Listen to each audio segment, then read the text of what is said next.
चलिए हम लोग स्टार्ट करते हैं। फर्स्ट क्वेश्चन जो दिया गया है इसे देखेंगे क्या कर रहा है।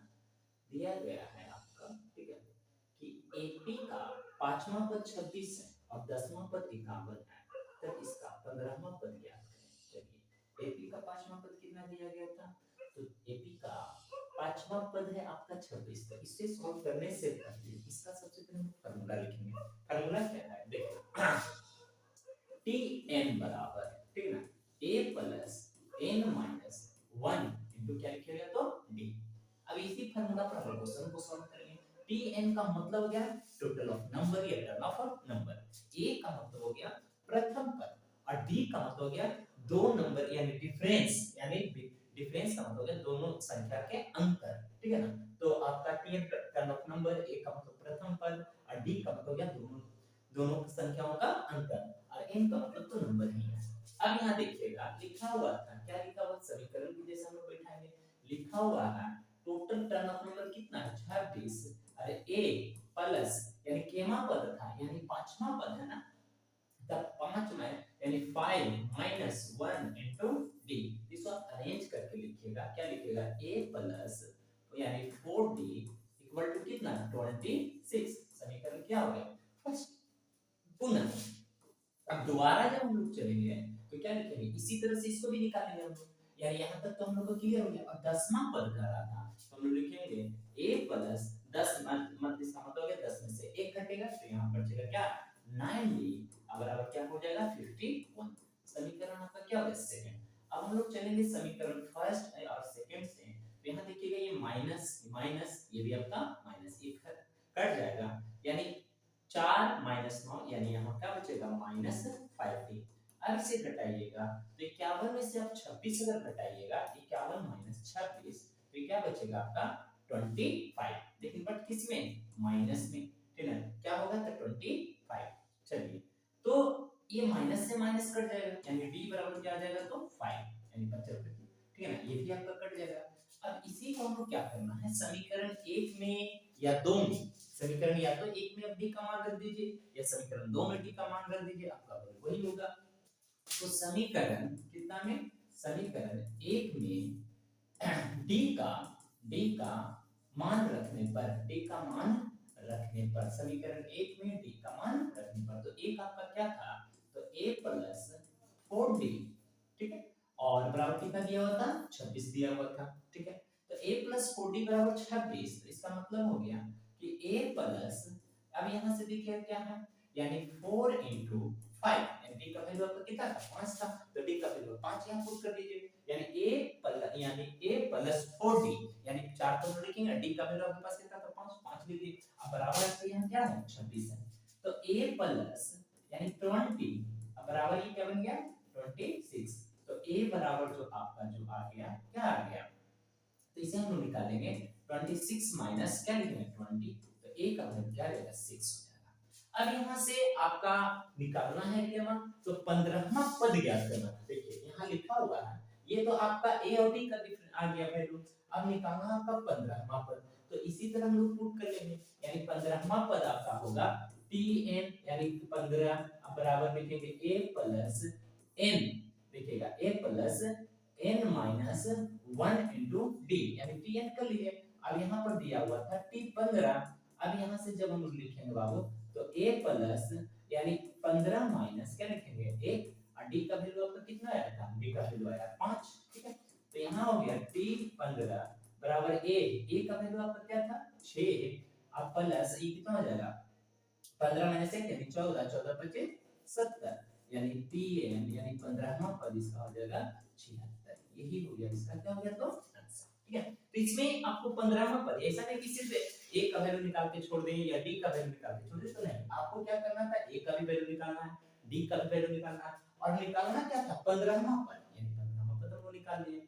नेक्स्ट क्वेश्चन की ओर हम लोग अब आगे बढ़ेंगे। नेक्स्ट क्वेश्चन क्या है चलिएगा, तो नेक्स्ट क्वेश्चन आपका जो दिया गया है देखिए, नेक्स्ट क्वेश्चन है एपी का 7वां पद 34 है और 13वां पद 64 है, ठीक है। एपी का 7वां पद कितना है 34 है, एपी का 7वां पद कितना है 34 है और 13वां पद 64 है, ये भी आपका सिंपल क्वेश्चन है। एपी का, तो यहाँ पर भी हम लोग वही फॉर्मूला का प्रयोग करेंगे, Tn बराबर a plus n minus 1 into D, ठीक है। तो यहाँ पर उसी तरह लिखिएगा कि Tn बराबर a plus n minus 1 into D. तो Tn turn off number, total of number कितना था, 34 था, तो यहाँ a का वैल्यू लिखना है प्लस सातवां पद, यानी 7 में से 1 हटा दीजिएगा, क्या बचेगा 6d। तो आपका ये बन जाएगा a प्लस 6d बराबर क्या बनेगा 34। ये क्या हो गया समीकरण फर्स्ट।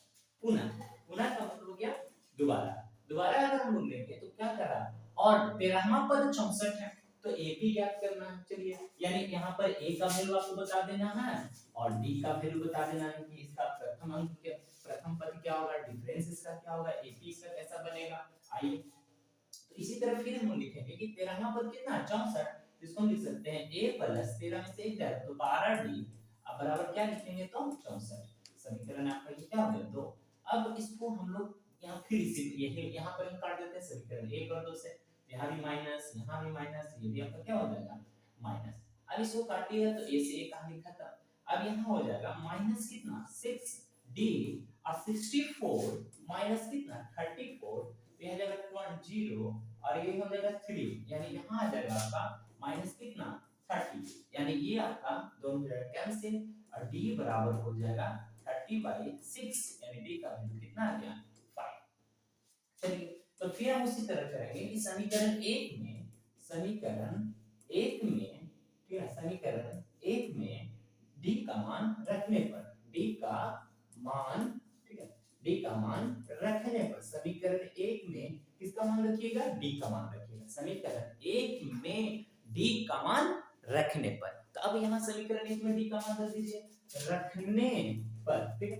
तो एक समीकरण इसका कितना था, तो a प्लस 6d बराबर क्या है आपका 34, ठीक है। तो a, तो यहाँ पर हमको a प्लस 6 इंटू d का वैल्यू कितना आया था 5, और यहाँ क्या हो जाएगा 34, तो a प्लस यहाँ क्या हो जाएगा 30 और ये हो गया आपका 34, तो a बराबर 34 माइनस 30, यानी a का वैल्यू क्या आ गया 4। अब इसको हम लोग एपी के रूप में लिख सकते हैं, इसका मतलब हो गया कि कैसे हम लोग इसको लिखेंगे एपी के रूप में, तो a का वैल्यू कितना आ गया 4 और d का वैल्यू जो आपका आया है, d का वैल्यू का कितना आया था, तो d का वैल्यू आया है 5, यानी इसका प्रथम पद क्या होगा 4 और डिफरेंस कितना आना चाहिए 5 का, तो 9, 9 5 14, 14 5 14 5 19, इस तरह से डॉट डॉट डॉट, ये बन गया आपका एपी, ठीक है। तो इस क्वेश्चन में एपी बना के दिखाना था और उस क्वेश्चन में आपको 15वां पद निकालना था, ठीक है। तो यहां से हम लोग ए और डी दोनों एक ही टाइप का क्वेश्चन था, सिर्फ डिफरेंस थोड़ा सा था आपका कि उसमें आपको क्या निकालने का था, तो आपका उसमें 15वां पद निकालने का था, इसको आपको किस रूप में लिखना है तो एपी के रूप में लिखना था। चलिए नेक्स्ट क्वेश्चन अगर हम लोग देखते हैं, नेक्स्ट क्वेश्चन आपका क्या दिया गया है, तो देखिएगा, कहता है कि 7 से विभाजित होने वाले, ठीक है ना, 7 से विभाजित होने वाले 3 अंकों की संख्या, यानी 7 से विभाजित होने वाले 3 अंकों की संख्या कितनी है। इसे शॉर्ट से भी बनाया जाता है, लेकिन 10th क्लास में हम लोग को लॉन्ग से ही बनाया, ठीक है, यानी आपका सारा क्वेश्चन शॉर्ट में बनेगा, लेकिन इसे हम लोग लॉन्ग से बनाएंगे। तो सबसे पहले समझिएगा कितना अंक बोला था 3 अंक, अब 3 अंक कहां से स्टार्ट होगा, तो 100 के बाद से स्टार्ट होगा, यानी 3 अंकों की संख्या, तो 3 अंकों की संख्या हम लोग लिखना कहां से स्टार्ट करेंगे 100 से, 105 होगा, sorry 100 101 102 dot dot dot dot कहां तक जाएगा 999 तक। 1000 हम लोग नहीं जाएंगे, क्यों नहीं जाएंगे, क्योंकि जब 1000 जाएंगे तो उसमें कितना अंक आ जाएगा 4 अंक, लेकिन इसमें बोला था कितना कि मात्र 3 अंक, यानी 3 अंकों से विभाजित होने वाले संख्या किससे 7 से, यानी कहने का मतलब कि 7 से विभाजित होने वाले 3 अंकों की संख्या होता है। 7 से विभाजित होने वाली कितनी संख्या, यानी 7 से विभाजित होने वाली 3 अंकों की संख्या बताना है। तो यहाँ से देखिएगा अगर हम 99 लेंगे 99 अगर करते हैं तो 99 में कितना संख्या 2 है, और उसी को अगर हम लोग 100 लिखते तो 3। अब यहाँ से ये चेक करना है क्या 100 7 से डिवाइड होगा या नहीं होगा, तब इसे आप लोग चेक कर लीजिएगा कि 100 को हम डिवाइड कितना करेंगे 7 से डिवाइड करेंगे। अब इसे देखिएगा 7 से डिवाइड करने का मतलब क्या हुआ कि इसे काटने का कोशिश कीजिए, तो देखिए ये क्या होगा यहाँ 30, तो ये आपका नहीं कटेगा, यानी 100 नहीं कटेगा। अगर 101 रहता तो 101 यहाँ उतरता, 2 रहता तो 2, 3 तो 3, 4 तो 4, 5 हाँ देखिए कट जाएगा 25 बार में, यानी होना चाहिए कितना, यानी आपको यानी 15 बार में कटता तो यहाँ पर होना चाहिए 105। ठीक है, और डिफरेंस कितना है 7 का है, तो 105 7 कितना हो जाएगा 112। इसी तरह से क्या जाएगा 119 और डॉट डॉट डॉट। ठीक है, डॉट डॉट डॉट बराबर अब जाएगा कहां तक आपको जाना है 999 तक जाना है, लेकिन क्या 999 7 से विभाजित हो रहा है या नहीं हो रहा है, इसे हम लोग को चेक करना है। आइए अब हम फिर से चेक करते हैं कि क्या 999 7 से विभाजित हो रहा है या नहीं। अगर नहीं होगा तो यहाँ से स्टार्ट नहीं करेंगे, यानी अब इसको काटेंगे हम लोग, तो देखिए एक यानी क्या हो जाएगा 2 9 7 चौके 28, यानी एक हो जाएगा 1 9। तो ये आप अगर इसमें आर बढ़ेगा तो 1000, लेकिन हमें क्या करना है घटना है, आगे नहीं जाना है। तो अब हम यहाँ पर क्या कर देते हैं, अगर हम इसको 8 कर देते तो यहाँ भी 8 हो जाता, 4 कर देते हैं तो यहाँ भी 4 होगा, तो ये कट जाएगा, यानी 994, यानी लास्ट नंबर जो आपका क्या होगा 994 हो जाएगा। ये बन गया 80। ठीक है ना, यानी 105 फिर 112 119 डॉट डॉट डॉट कहां तक जाएगा 994 तक जाएगा। और जब 994 तक जाएगा तो यहां से हम लोग को अब लिखना है, यानी क्या बनाना है बाबू, तो देखिएगा आप इसको यहां से अब लिखने का कोशिश कीजिए। देखिए तो a बराबर 105 और d का मतलब है डिफरेंस, यानी सेकंड पद यानी सेकंड माइनस फर्स्ट, यानी द्वितीय पद माइनस प्रथम पद इक्वल टू डिफरेंस, यानी दोनों का अंतर, यानी दोनों का अंतर तो यही आएगा 7 आएगा। ठीक है, अब यहाँ पर टर्न ऑफ नंबर यानी टोटल ऑफ नंबर कितना दे दिया था तो 994। तो इसका फार्मूला था 50n बराबर a plus n minus 1 into D. ठीक है ना, तो टोटल ऑफ ये नंबर है ना कि संख्या है, टोटल ऑफ ये नंबर दे दिया है, यानी लास्ट आपका जो संख्या कटेगा 994 किससे कटेगा तो 7 से कटेगा। तो अब हम यहाँ पर सबसे पहले रखेंगे 994 994 इक्वल टू a का वैल्यू कितना था 105 plus n minus 1 into d का वैल्यू कितना था ये था 7। चलिए तो अब हम लोग क्या करेंगे, अब इसे हम लोग अरेंज करेंगे।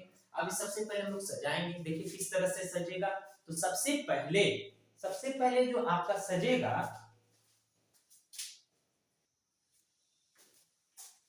देखिएगा तो ये आपका लिख दिए हम लोग 994 बराबर 105 प्लस n माइनस 1 इंटू 7। अब ये 994 और ये किस में प्लस में, तो इधर आप इसको लाकर घटा लीजिए 105 बराबर, अब इसको आप गुना कर लीजिए 7n माइनस 7। इसका मतलब हम इसको भी लाकर इधर प्लस कर लेते हैं, लेकिन नहीं कोई बात नहीं, इसको एक स्टेप में हम लोग करेंगे। तो आपका दिया गया था 994 और दिया गया था 105, तो आप इसे घटाइएगा तो ये कितना है 10 10 4 14, 14 में से 5 किया तो ये बच गया 9। ठीक है, अब ये 8 बचा। ठीक है ना, अब 8 में से एक जाएगा तो कितना बचेगा 7। अब यहाँ पर हम इसको इस तरह से लिख सकते हैं कि 7 8 9 इक्वल टू 7n माइनस कितना 7। अब ये 7 माइनस में तो ये आके प्लस कर जाएगा, अब इसको आप लोग जोड़ दीजिए तो 9 7 कितना हो जाएगा 16, 9 7 कितना होगा 16 और 9 7 16 हो गया, 8 में कितना हो जाएगा 9 और ये हो जाएगा आपको 796, यानी 7n बराबर यानी 7n बराबर क्या लिखेंगे 796। तो n का वैल्यू आ जाएगा 796 बटा 7। अब इसको हम फिर से 7 से डिवाइड करेंगे, 60 से डिवाइड करेंगे तो ये हो जाएगा एक बार में ये 7, तो यहाँ पर लिखेंगे 7 खत्म, ये हो गया 9, तो ये हो गया 1, यानी यहाँ भी हो गया आपका 7 और 2 6।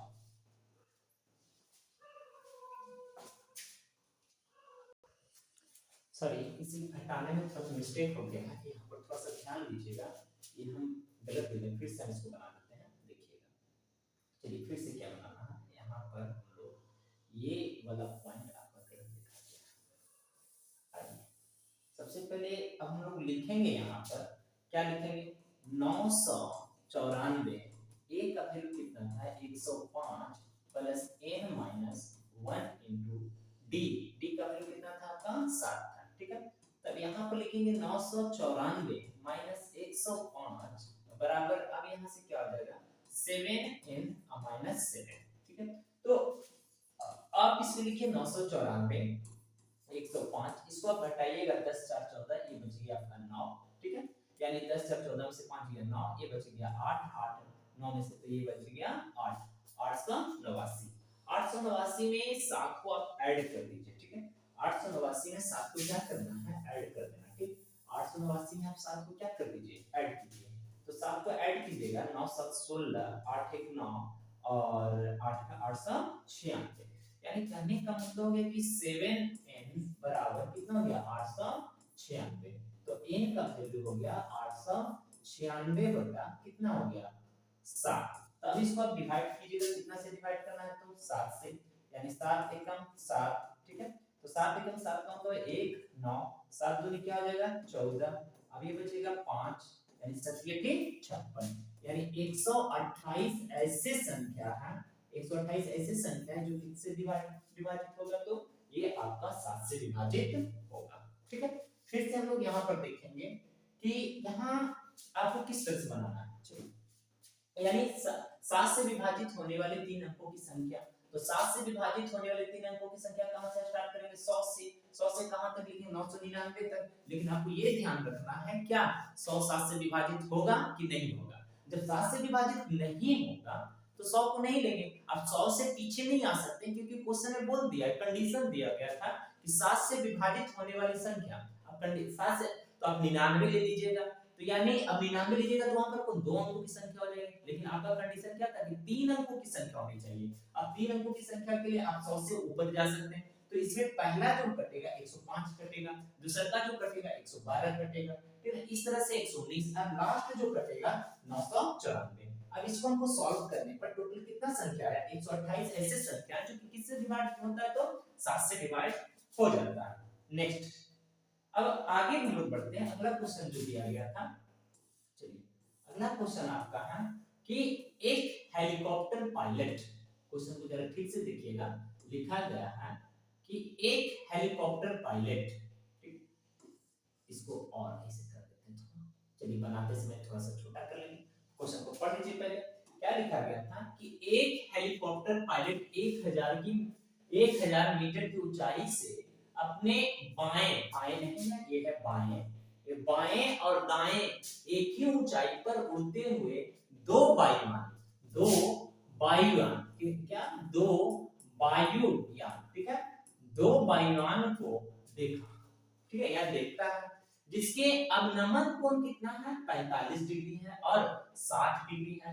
तो दोनों भाइयों नहीं होगा, यहाँ पर वायुयान होगा, दोनों वायुयान के बीच की दूरी ज्ञात करें। तो इस क्वेश्चन को हम लोग पढ़ लिए, अब इसे फिर से एक बार देखिएगा। एक हेलीकॉप्टर पायलट 1000 मीटर की ऊंचाई से अपने बाएं और दाएं एक ही ऊंचाई पर उड़ते हुए दो वायुयान को देखा जिसके अवनमन कोण कितना डिग्री 45 डिग्री और 60 डिग्री। तो दोनों के बीच की दूरी ज्ञात करें। क्या करना है आपको, दोनों के बीच की दूरी ज्ञात करना है। अब क्वेश्चन को हम ठीक से देख लें, इसे छोटा हम थोड़ा करते हैं। देखिए ये छोटा आपको होगा इस तरह से, और उसके बाद हम लोग बनाएंगे इसको। तो आइए, ठीक, तो इसे हम लोग सॉल्व करने का कोशिश करेंगे।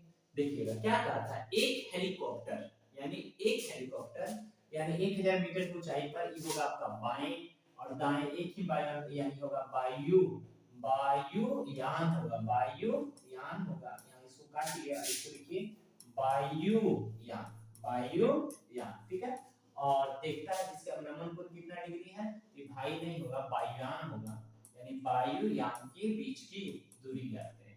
आइए हम देख क्या पढ़ रहे थे, एक हेलीकॉप्टर पायलट 1000 मीटर की ऊंचाई, 1000 मीटर की ऊंचाई, ठीक है, 1000 मीटर की ऊंचाई, यानी 1000 मीटर की ऊंचाई पर एक हेलीकॉप्टर पायलट है, तो 1000 मीटर को लिख दिए, ठीक, ऊंचाई पर उसने बाएं और दाएं, जब वो बाएं देखता है और उसने फिर दाएं देखता है, तो क्रमशः कितना डिग्री बनता है, तो देखता है कि एक तरफ 45 डिग्री है और आपका 60 डिग्री है।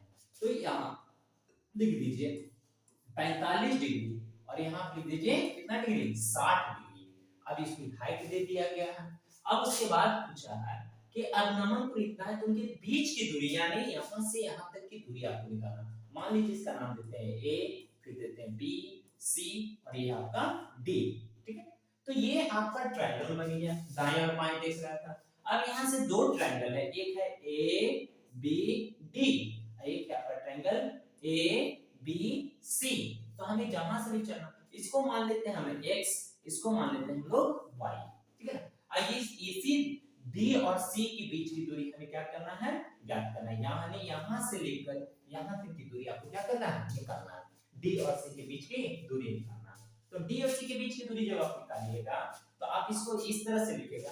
सबसे पहले आप ट्रायंगल का यूज कीजिए। देखिएगा ट्रायंगल कौन सा ट्रायंगल, ए बी डी में, यानी ए बी डी में। तो जब हम लोग ए बी डी में चलेंगे तो हाइट आपको मालूम है ये निकालना है, यानी लंब आपको मालूम है आधार निकालना। तो सीधा tan थीटा का प्रयोग कीजिए, यानी tan कितना डिग्री 45 डिग्री बराबर ए बी बटा डी बी। ए बी बटा क्या लिखेगा डी बी। तो आप यहां बताइए 45 का मान कितना होता है 1 और ए बी कितना आता है 1000 है। तो यहां पे लिख दिया 1000 बटा डी बी, यहां क्या है x है। अब बताइए x का वैल्यू कितना हो जाएगा 1000, यानी x का वैल्यू कितना गया 1000, यानी यहां से यहां तक की दूरी आपको कितना बन गया तो 1000 मीटर। ठीक है, यहां से यानी b से b की दूरी। ठीक है, नेक्स्ट अब हम लोग बात करते हैं, अब कौन सा ट्रायंगल है, एक ट्रायंगल और बच रहा है ए बी सी में, यानी ट्रायंगल ए बी सी में।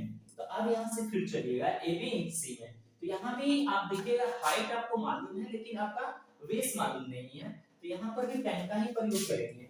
tan कितना, tan आप इसका प्रयोग कीजिएगा, यानी 60 डिग्री बराबर ए बी अब बटा क्या लिखिएगा BC। तो AB बटा BC, तो tan 60 का मान होता है √3 बराबर AB का वैल्यू यहाँ भी आपका कितना दिया गया है 1000 और BC का वैल्यू कितना दिया गया है 22। ठीक है, अब यहाँ देखिएगा, यानी यहाँ हम लोग लिखे √3 बराबर 1000 बटा 22, यानी AB का मान कितना था 1000 और BC का मान कितना है 22 है। अब यहाँ से हम लोग फिर क्रॉस मल्टीपल करेंगे, तो क्रॉस मल्टीपल करने पर होगा √3 बराबर कितना 1000।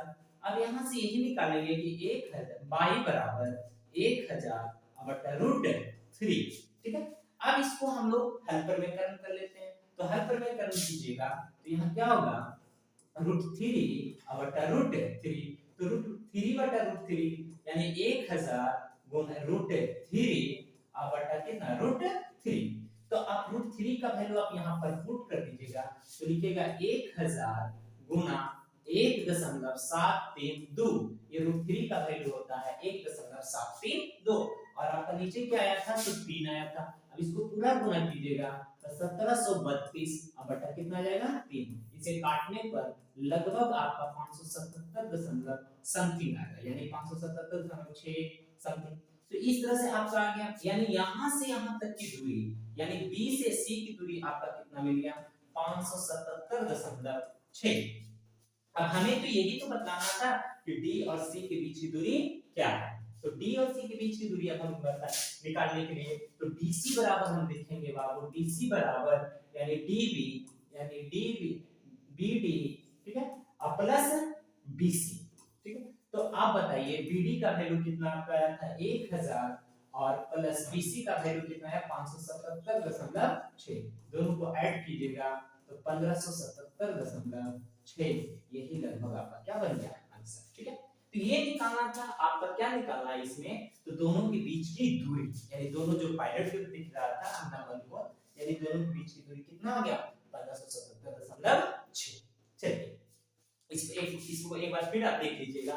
एक हेलीकॉप्टर पायलट 1000 मीटर की ऊंचाई पर उड़ रहा था, यानी बाएं और दाएं की ऊंचाई पर उड़ते हुए देखा, वायुयान देखा जिसके अवनमन कोण कितना 45 डिग्री और 60 डिग्री, एक तरफ 45 एक तरफ 60, ऊंचाई कितना था 1000। अब इस तरह से देखा लिया, अब इस दोनों के बीच की दूरी बताना था, तो दोनों के बीच की दूरी कितना है 1577.6। चलिए अब नेक्स्ट क्वेश्चन की ओर हम लोग बढ़ते हैं।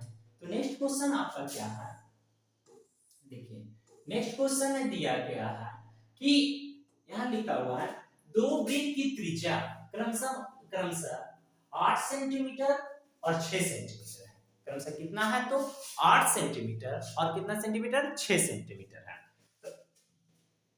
तो कह रहा है उस वृत्त की त्रिज्या ज्ञात करें जिसका क्षेत्रफल दोनों वृत्त के क्षेत्रफल के योग के बराबर है।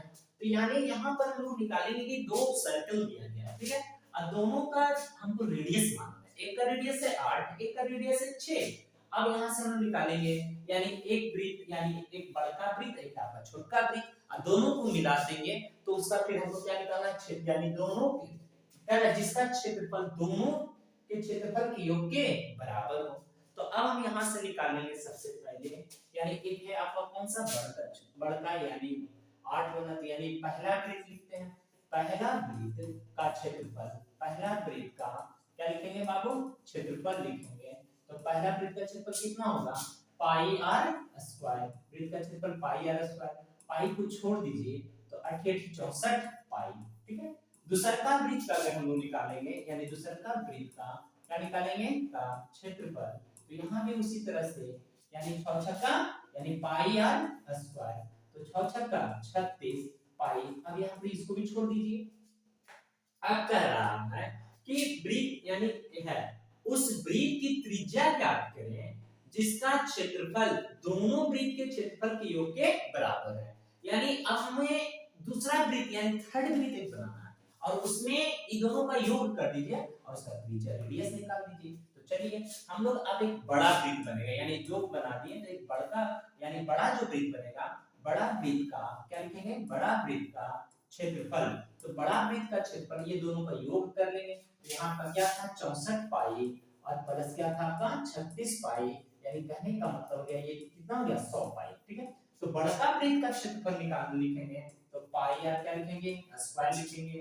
तो ये बड़का वृत्त का क्षेत्रफल जो आया था योगवा कितना था तो 100 पाई था, तो 100 पाई बराबर यहाँ लिखेंगे पाई अब गुना पाई आर स्क्वायर, यानी पाई आर स्क्वायर, ये पाई से पाई खत्म, ये आर स्क्वायर है तो इधर आर को लाएंगे तो इसे रूट में डालेंगे कितना ये 100, इधर बनेगा आर, तो ये आर का वैल्यू कितना आ गया 10 सेंटीमीटर। इसका मतलब हो गया यानी बड़का जो वृत्त का जो क्षेत्रफल जो बना उसकी त्रिज्या कितना होगा तो 10 सेंटीमीटर। अब इसका क्षेत्रफल अगर निकालना तो क्षेत्रफल निकाल लीजिए।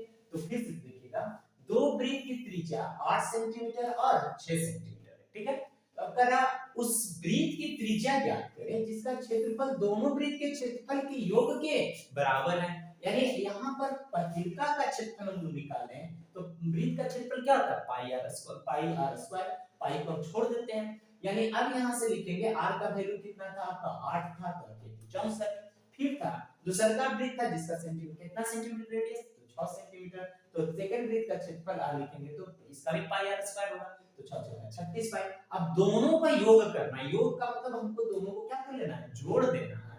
तो जोड़ने के बाद यानी बड़का वृत्त का क्षेत्रफल जब दोनों को जोड़ेंगे तो बड़ा वृत्त बनेगा, तो बड़का वृत्त का क्षेत्रफल यानी इसका भी फार्मूला तो वही होगा पाई आर स्क्वायर, लेकिन बड़का वृत्त जो बना है उसका क्षेत्रफल कितना ही होगा 100, तो 100 पाई बराबर पाई, तो पाई से पाई कैंसिल। अब यहां से आर स्क्वायर तो आर स्क्वायर को हटाएंगे तो इधर रूट में डालेंगे यानी 100 का रूट कितना हो जाएगा 10, यानी आर का वैल्यू कितना हो गया 10। चलिए अब नेक्स्ट क्वेश्चन की ओर हम लोग आगे बढ़ते हैं। नेक्स्ट क्वेश्चन आपका क्या है देखिएगा, चलिए ये भी बहुत बढ़िया क्वेश्चन है। लिखा गया है कि देखिएगा दो घन जिसमें प्रत्येक का आयतन 64 सेंटीमीटर, ठीक है 64 सेंटीमीटर क्यूब है, यहाँ सेंटीमीटर क्यूब लिखा गया है, ठीक है ये क्यूब नहीं क्यों हो जाएगा कि संलग्न फलकों को मिलाकर एक ठोस बनाया जाता है, ठीक जाता है इससे प्राप्त, ठीक है ना, इससे प्राप्त घन का प्रस्थ यानी आप दो घन जिनमें से प्रत्येक का आयतन होना। चलिए तो हम लोग जानते हैं घन का आयतन यानी घन का आयतन, घन का आयतन क्या लिखिएगा भुजा क्यूब, घन का आयतन क्या होता है भुजा क्यूब, यानी घन का आयतन यहाँ दे दिया आपका कितना 64, ठीक है यहाँ लिख देंगे घन का आयतन कितना दे दिया है 64 सेंटीमीटर क्यूब, ठीक है। तो अब यहां से अगला बात, तो घन का आयतन, तो अब घन का आयतन होता है भुजा क्यू बराबर कितना 64। तो a का अगर जब हम वैल्यू निकालेंगे तो 64 यानी b निकलेगा, q इसको निकाल लेंगे तो a बराबर कितना हो जाएगा 4। 4 का q कितना होता है 64, यानी 4 का, यानी हम लोग 64 का क्या निकालेंगे घनमूल निकालेंगे, तो a बराबर कितना आ गया 4। अब ये 2 बनाया तो हम लोग 2 इसे बनाएंगे, आइए 2 बनाएंगे। मान लीजिए आपका एक घन ये है, ये इस तरह से है,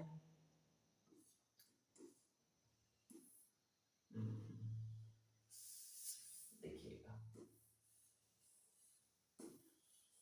ठीक, ये है आपका एक घन, एक बन गया। इसी में एक और जोड़ देना है, एक और जब जोड़िएगा तो आपका भी इसी तरह से बनेगा, इस पर बन गया, इसको मिटा देते हैं ज्यादा बेटर। घन का घन का आयतन, घन का आयतन कितना दिया था, तो 64 सेंटीमीटर क्यूब दिया था। तो घन का आयतन 64 सेंटीमीटर क्यूब है। तो अब यहां से हम लोग निकालेंगे कि घन का आयतन होता क्या है भुजा क्यूब, तो 64 सेंटीमीटर क्यूब, ठीक है। तो a बराबर, इसे हम लोग घनमूल निकालेंगे कितना था 64 का, तो a का वैल्यू कितना आ जाएगा 4। अब यहाँ पर आपका कितना घन था 2 घन था, तब हम लोग तो यहाँ पर कितना घन बनाएंगे 2 घन बना देंगे, देखिएगा कितना घन बनाएंगे 2। अब इसी तरह से फिर हम लोग क्या करते हैं, एक घन इसमें और हम लोग क्या करते हैं तो जोड़ देते हैं, ठीक है। तो अब यहाँ भी जोड़िएगा तो इस तरह से, तो अब इसका लंबाई क्या हो जाएगा, एक घन इसका लंबाई और इसका लंबाई, तो जब लंबाई यानी बनेगा इसका, तो लंबाई बनेगा 4 यानी 4 प्लस 4 कितना घन है 2, तो 4 प्लस 4 कितना हो गया 8, यानी इसकी लंबाई कितना बनेगा 8 सेंटीमीटर, ठीक है। अब चौड़ाई तो सेम ही है, चौड़ाई आपका 4 ही सेंटीमीटर है और ऊंचाई भी आपका कितना सेंटीमीटर, तो 4 ही सेंटीमीटर। तो आगे पढ़िए क्या बोला था, इससे प्राप्त घनाभ का, ठीक है, इससे प्राप्त क्या निकालना है हमें, घनाभ का पृष्ठीय क्षेत्रफल ज्ञात करना है। ये है आपका पृष्ठीय क्षेत्रफल ज्ञात करना है, पृष्ठीय क्षेत्रफल ज्ञात करना है, ठीक है। इससे हमें क्या निकालना है पृष्ठीय क्षेत्रफल। अब बताइए कि घनाभ का पृष्ठीय क्षेत्रफल क्या होता है, तो घनाभ का पृष्ठीय क्षेत्रफल, ठीक है, घनाभ का पृष्ठीय क्षेत्रफल जब हम लोग निकालेंगे तो यहाँ फार्मूला को हम यहाँ लिखते हैं कि घनाभ का पृष्ठीय क्षेत्रफल, यानी घनाभ का पृष्ठीय, ठीक है, पृष्ठीय क्षेत्रफल, पृष्ठीय क्षेत्रफल क्या लिखेंगे 2 into LB plus BH plus HF। तो यहाँ पर लिखेंगे 2 गुना L यानी 8 गुना 4 प्लस फिर क्या लिखेंगे 4 गुना 4 प्लस फिर क्या लिखेंगे 4 गुना 8। ये 8 L का लंबाई यानी लेंथ इसका कितना बन गया 8, ब्रेथ यानी चौड़ाई इसका 4 ही है, हाइट भी आपका 4 ही है। अब यहाँ से गुना कीजिए तो आपका 8 चौके कितना 32, फिर 4 चौके 16, फिर 8 चौके 32, तो 32 दूनी 64 और 64 16 कितना हो गया 80, यानी 2 गुना कितना लिखेंगे 80, तो 8 दूनी 16, ये बन जाएगा सेंटीमीटर स्क्वायर। इसका पृष्ठीय क्षेत्रफल कितना बन जाएगा 160 सेंटीमीटर स्क्वायर। इसका पृष्ठीय क्षेत्रफल कितना बनेगा 160 सेंटीमीटर स्क्वायर। तो यहाँ पर 2 घन, अगर उसी में अगर हम लोग जो उस घन में जोड़े हम लोग तो 2 घन यानी एक भुजा कितना आया था 4। अब 2 घन को आपस में देखिए बाबू, अगर 2 पेन यहाँ पर दोनों पेन को अगर हम जोड़ेंगे तो इसका 4 और इसका 4, तो इसका लंबाई में तो चेंज आएगा, चेंज लंबाई कितना बढ़ जाएगा, तो इसका लंबाई हो जाएगा 8, ठीक है। लेकिन जो इसका चौड़ाई था उसमें कोई चेंजिंग नहीं आया, यानी 4, और हाइट में भी इसका कोई चेंजिंग नहीं आया था आपका 4। तो हम लोग आप लोग जानते क्वेश्चन पूछा गया था इससे प्राप्त घनाभ का पृष्ठीय क्षेत्रफल ज्ञात करें, तो इससे जो प्राप्त होगा घनाभ का पृष्ठीय क्षेत्रफल निकालना था। तो घनाभ का पृष्ठीय क्षेत्रफल का फार्मूला क्या होता है 2 गुना LB plus BH plus HF, यानी लंबाई गुने चौड़ाई, चौड़ाई गुने ऊंचाई, ऊंचाई गुने लंबाई। अब हम सारा का वैल्यू रख दें, इसका कितना आंसर आ गया 160 सेंटीमीटर। नेक्स्ट क्वेश्चन, अगला क्वेश्चन आपका दिया गया है, चलिए अगला क्वेश्चन यहाँ पर कुछ मिस है, लेकिन खैर कोई बात नहीं, इसे हम लोग बनाने का कोशिश करेंगे। क्वेश्चन दिया गया है कि 40, 15, 18, 22, x 32। इस क्वेश्चन को थोड़ा सा हम देख लेते हैं, इस क्वेश्चन में क्या प्रॉब्लम है। 40, 15, 18, 22 और 29 x यानी 29, ठीक है ना, क्या छूटा हुआ है, 40, 15, 18, 22, यहाँ पर 29 तो लिखा हुआ है, फिर आपका x है, 32 है और y यहाँ छूटा हुआ है, ठीक है। तो अब यहाँ पर हम लोग लिख लेते हैं y, ठीक है। अब ये क्वेश्चन आपका कंप्लीट हो गया, यानी 40, 15, 18, 22, x 32 तथा 29, फिर आपका ये का नहीं होगा और यहाँ समांतर नहीं होगा, ये आपका ये गलत। तो 29 और क्या लिखा है, y का मान जो यहाँ लिखा है का मान कितना है, 25। तो x प्लस y का मान ज्ञात करें। तो x प्लस y का मान ज्ञात करें, तो हम लोग जानते हैं बाबू कि माध्य बराबर प्रश्नों का योग, प्रश्नों का क्या योग, प्रश्नों का योग अब बट्टा क्या लिखेगा, प्रश्नों की संख्या, प्रश्नों का योग बट्टा क्या लिखेंगे, प्रश्नों की संख्या, ठीक है। प्रश्नों का योग बटे प्रश्नों की संख्या। तो मान इसका कितना था, 25 था, तो यहाँ 25 आप लिख दीजिए। अब प्रश्नों का योग यानी जो भी जो नंबर दिया गया है सबको आप जोड़ दीजिए, यानी क्या दिया गया था, 40 प्लस 15 प्लस क्या है आपका 18 प्लस 22 प्लस क्या था आपका x, अब प्लस कितना है आपका 32 प्लस क्या है 29 अब प्लस 22। अब बटा अगर देखते हैं तो टोटल संख्या कितना है, गिन लीजिए 1 2 3 4 5 6 7 8, ठीक है 8, यानी कितना था 40 15 18 22 x हो गया 32 29 फिर 22 1 2 3 4 5 6 7 8 1 2 3 4 5 6 7 8। क्वेश्चन को फिर से मिला लीजिए, यानी 40 15 18 22 29, ठीक है x 32, यानी क्या क्या था 40 15 18, 40 15 18, फिर आपका दिया गया है 22, फिर आपका 29, फिर आपका x 32 और 22 का मान आपका दिया गया था, कितना दिया हुआ है, यानी का समांतर मान, ठीक है। क्वेश्चन में कुछ मिस प्रिंट लग रहा है, यानी 1 2 3 4 5 6 7 8, तो 8 कर देंगे यहाँ पर, चलिए ठीक है कोई बात नहीं, तो लिख दीजिए 8, ठीक है। अब यहाँ से आप गुणा कीजिएगा तो 25 यानी कितना होता है बाबू, तो 200 होता है।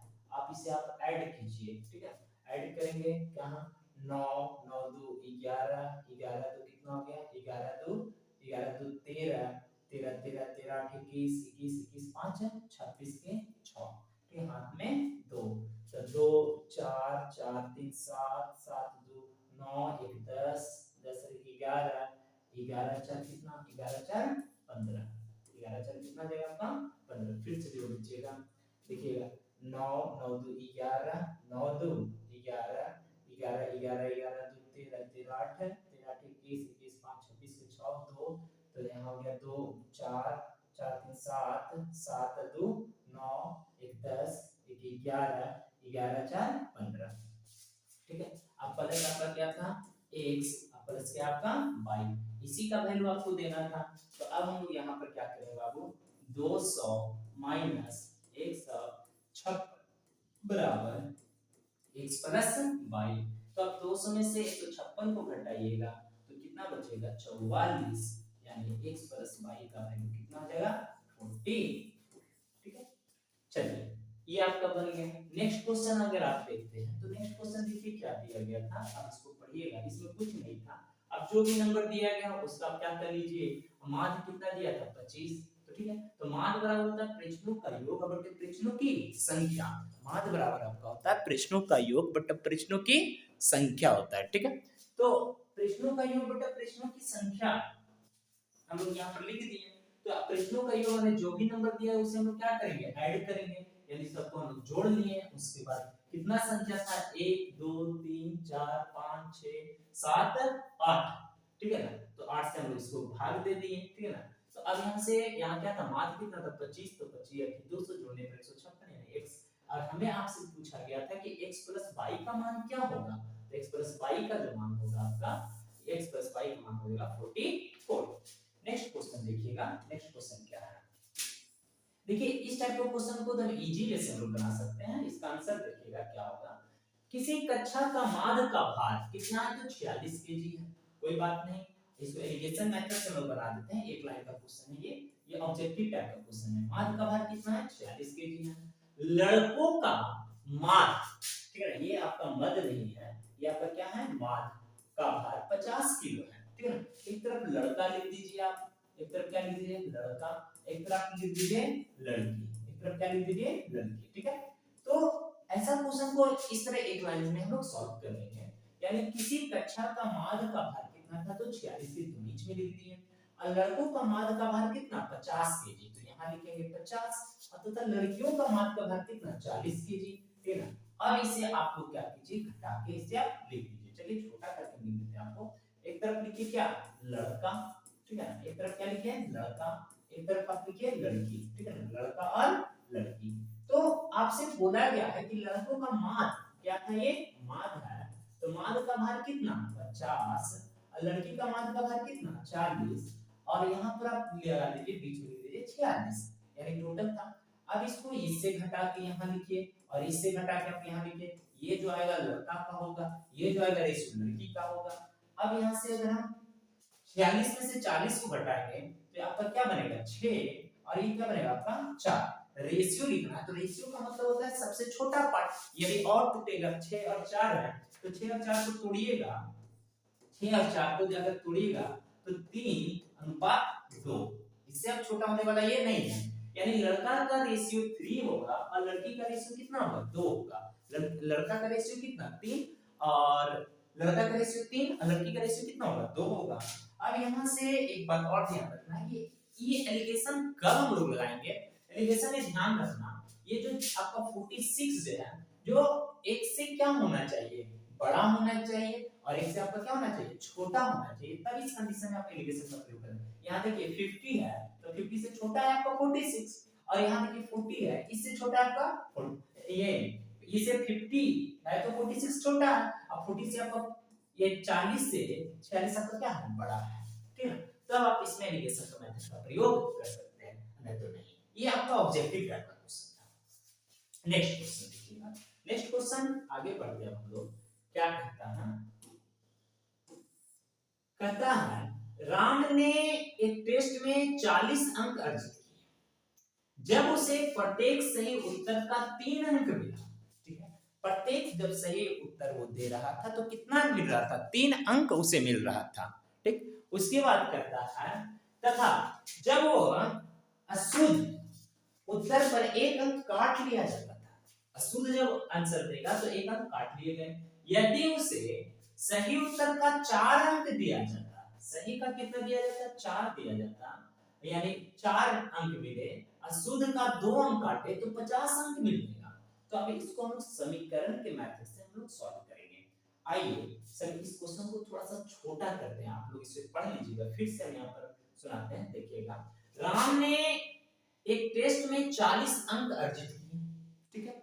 जब उसे क्या कि उसे प्रत्येक सही उत्तर पर 3 अंक मिला, यानी एक क्वेश्चन सही किया तो कितना नंबर मिला, 3 नंबर, तथा अशुद्ध उत्तर पर 1 अंक काट लिए गए। ये पहला समीकरण हुआ।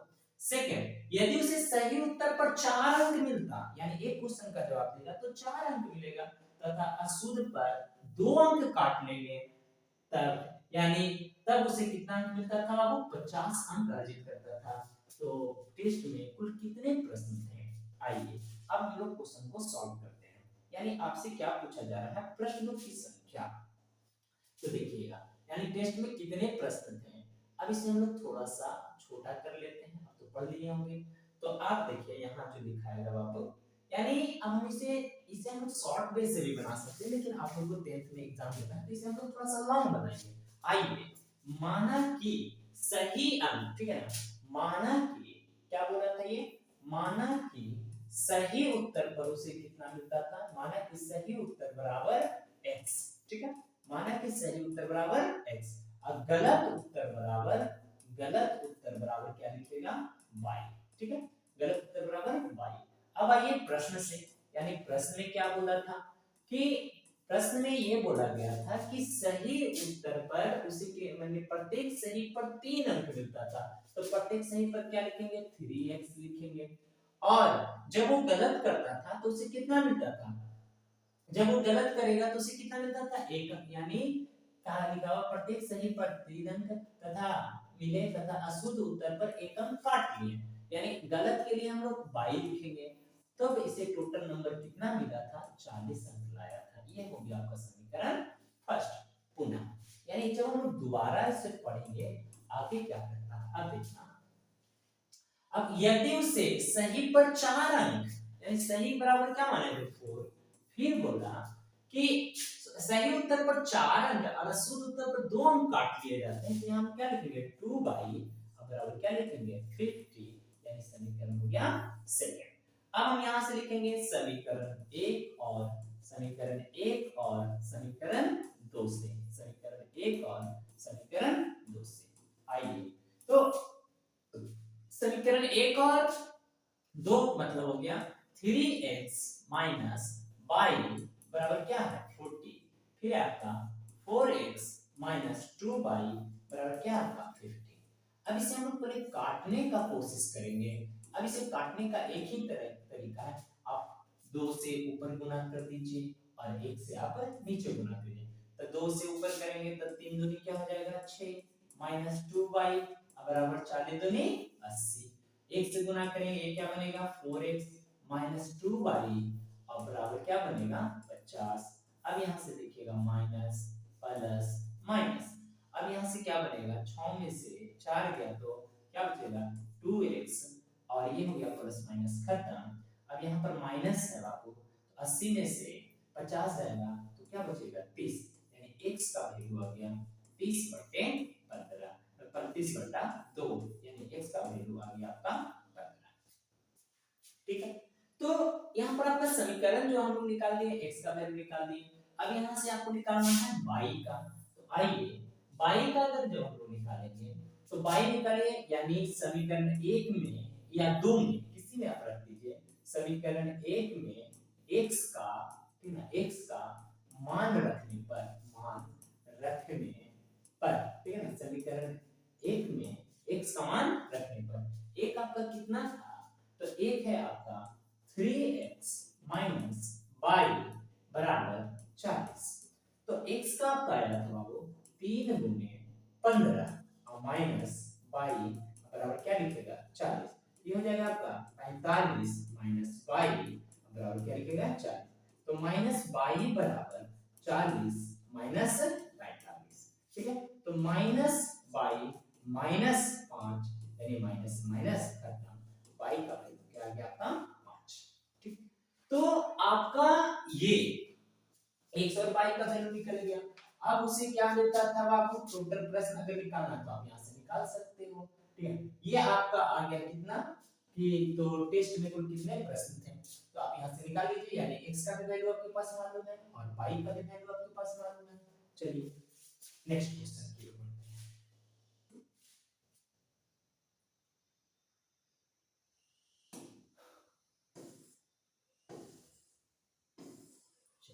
इसको थोड़ा सा बड़ा करके एक बार पढ़ा दीजिए।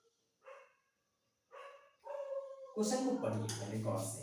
क्वेश्चन में लिखा गया था आज से 5 वर्ष पहले, आज से 5 वर्ष सॉरी बाद राम की उम्र उसके बेटे की उम्र के 3 गुनी थी। कितना गुना 3 गुनी थी।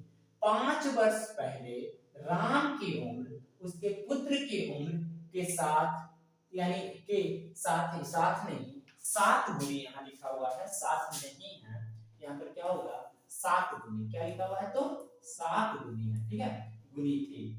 वर्तमान में उम्र क्या होगा, तो यहाँ पर जो पहले और बाद वाला कंसेप्ट आप क्लियर कर लीजिए।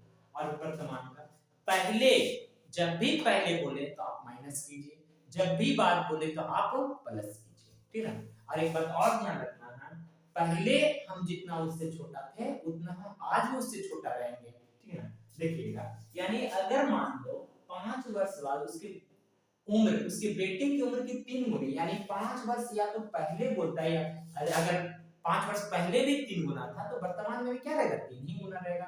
अब पहले बाद में भी क्या रहेगा, तो 3 ही गुना रहेगा। ठीक है, तो यहाँ पर हम लोग सबसे पहले लेते हैं बाबू कि यहाँ लिखा हुआ है कि आज से 5 वर्ष बाद राम की उम्र उसके बेटे की उम्र की कितना गुनी, 3 गुनी होगी। यानी कितना गुनी होगी, 3 गुनी होगी। यानी यहाँ से राम का उम्र निकालना है, यानी 5 वर्ष पहले राम की उम्र उसके पुत्र की उम्र के 7 गुनी थी। तो वर्तमान में आपसे पूछ रहा है, तो वर्तमान निकालने के लिए हम लोग क्या करेंगे, सबसे पहले लिखेंगे क्या है आपका, कितना गुना है, 3 गुना है। ठीक है, देखिएगा यहाँ पर, तो इसको हम लोग सॉल्व करेंगे कैसे, जो है आपका लिखा गया था कि आज से 5 वर्ष बाद राम की उम्र उसके बेटे की उम्र की कितने गुनी, 3 गुनी। तो अब हम यहाँ से मान लेते हैं, ठीक है ना, यानी माना कि वर्तमान में, ठीक है ना, क्या वर्तमान में राम की उम्र, ठीक है, उम्र बराबर क्या लिखेंगे, x, तो उसके पुत्र की उम्र क्या हो जाएगा, y, यानी पुत्र की उम्र बराबर क्या लिखिएगा, उम्र बराबर क्या लिख दीजिएगा, y। ठीक है, यानी अब यहां से क्या बोला था, 5 वर्ष बाद, तो बाद में हम लोग हमेशा जोड़ते हैं, ठीक है, और पहले में हमेशा घटाते हैं। तो यहाँ बाद की कहानी है, आइए प्रश्न से, तो प्रश्न से अगर हम लोग आएंगे तो क्या बोला था, 5 वर्ष बाद, 5 वर्ष बाद, यानी पुत्र भी तो उनके पिता भी, तो यानी पुत्र राम, और तो राम क्या था, x + 5, ठीक ना, तो बराबर क्या, यहाँ ये भी लिखेंगे, यानी y + 5, दोनों 5 वर्ष बाद हुआ, दोनों 5 साल बाद, यानी दोनों में जोड़ देंगे। क्या बोला था कि यानी राम की उम्र उसके बेटे की उम्र की 3 गुनी थी, कितना गुना था, तो 3 गुना था, तो 3 से गुना कर दिए। आप समीकरण को इसको सॉल्व कीजिए, तो अब यहां से क्या बनेगा, x + y, यानी x + 5 बराबर 3y प्लस क्या है आपका 15। ठीक है, तो अब ये हो गया x प्लस, यानी ये माइनस होगा, इधर y आएगा तो 3y अब बराबर 15 माइनस 5, तो x माइनस 3y बराबर 10। ये हो गया आपका समीकरण फर्स्ट। पुनः अब दोबारा पढ़ेंगे तो दोबारा भी आपका इसी तरह से कहा है, क्या बोला था कि 5 वर्ष पहले, यानी 5 वर्ष अगर पहले लिखेंगे तो x माइनस 5 और फिर क्या लिखा हुआ है, बराबर y माइनस 5। ठीक है, 5 वर्ष पहले उसके पुत्र की आयु की 7 गुनी, तो यहाँ आप 7 से गुना कर दीजिए, तो x माइनस 5 बराबर 7y, और माइनस कितना लिखेंगे 35। अब यहाँ से हम लोग लिखेंगे x माइनस, अब इसको इधर लाइएगा तो माइनस 7y और माइनस आपका 35 और प्लस क्या है आपका 5। तो इसके हम लोग कैलकुलेट करेंगे तो x माइनस क्या होगा आपका 7y, ठीक है, अब बराबर माइनस 30। ये हो गया आपका समीकरण सेकंड। अब आप लोग समीकरण यानी इसमें x और y, यानी राम का और पुत्र का, ठीक है, राम और पुत्र का एज निकालकर आप हमें बताइए। ये है आपका HW के रूप में, ये आपके लिए होमवर्क के रूप में दिया जाएगा, आप इसे बना के लाइए। यानी x का वैल्यू क्या आएगा, y का वैल्यू क्या आएगा, अगर आता है तो आप हमें कमेंट करके जरूर बताइए, ठीक है, जो भी आता है आप हमें कमेंट कीजिए। ओके।